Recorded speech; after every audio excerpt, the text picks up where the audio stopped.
আচ্ছা, আমরা প্রোগ্রামটা সাজিয়েছি আমাদের শহীদ মিনার কেন্দ্রিক। আপনি জানেন যে ২০২৪ সালের ৩ আগস্ট এই শহীদ মিনার থেকেই আমাদের জাতীয় নাগরিক পার্টির সম্মানিত আহ্বায়ক নাহিদ ইসলাম এক দফার ঘোষণা দিয়েছিলেন এবং সেই এক দফার মধ্যে ছিল নতুন রাজনৈতিক বন্দোবস্ত এবং ফ্যাসিবাদের বিলোপ।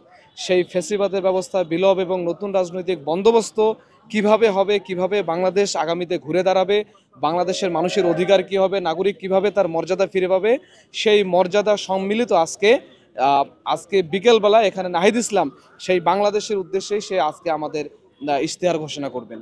সেই ইশতেহার ঘোষণাকে কেন্দ্র করে আমাদের মোটামুটি প্রস্তুতি শেষের দিকে।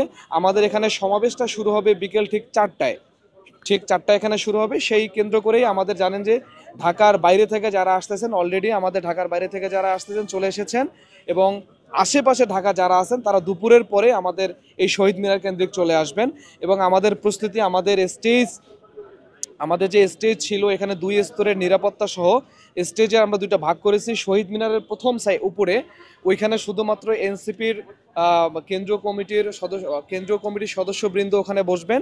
এবং আপনারা এই জায়গাটা দেখতেছেন, আপনারা জানেন যে এই জুলাইয়ে যে আমাদের শহীদ এবং আহত পরিবার রয়েছেন এবং আহত সহযোদ্ধারাও রয়েছেন, তারা আমাদের মূল বেদির আশেপাশেই তাদের অবস্থান করার জন্য জায়গা নিশ্চিত করা হয়েছে। এবং আমাদের ঢাকার বাইরে থেকে যারা আসতেছেন, ঢাকার আশেপাশে যারা আসবেন, তারা সকলে যে শহীদ মিনারের পাদদেশের সামনে থাকবে। এবং নিরাপত্তা আমাদের নিজস্ব শৃঙ্খলা কমিটি রয়েছে। এই শৃঙ্খলা কমিটিতে প্রায় 1000 সদস্য রয়েছেন।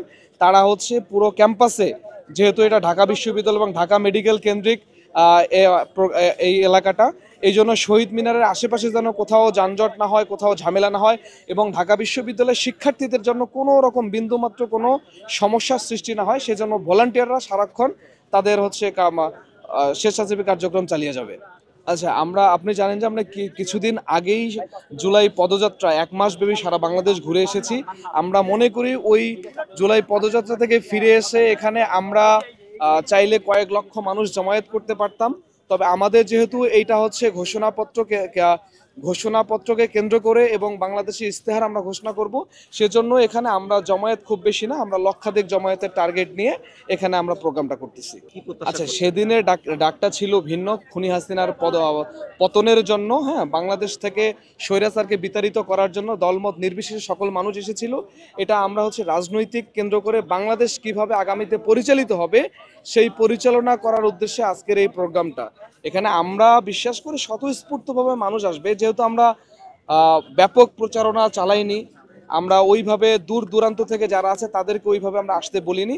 আমাদের জাস্ট ঢাকার আশেপাশে এবং 2-1টি পার্শ্ববর্তী জেলা এবং প্রত্যেক জেলায় থেকে জাস্ট আমাদের কমিটির লোকজন আসবে। আমরা ধরেছি এর মধ্যে লক্ষাধিক লোক হয়ে যাবে।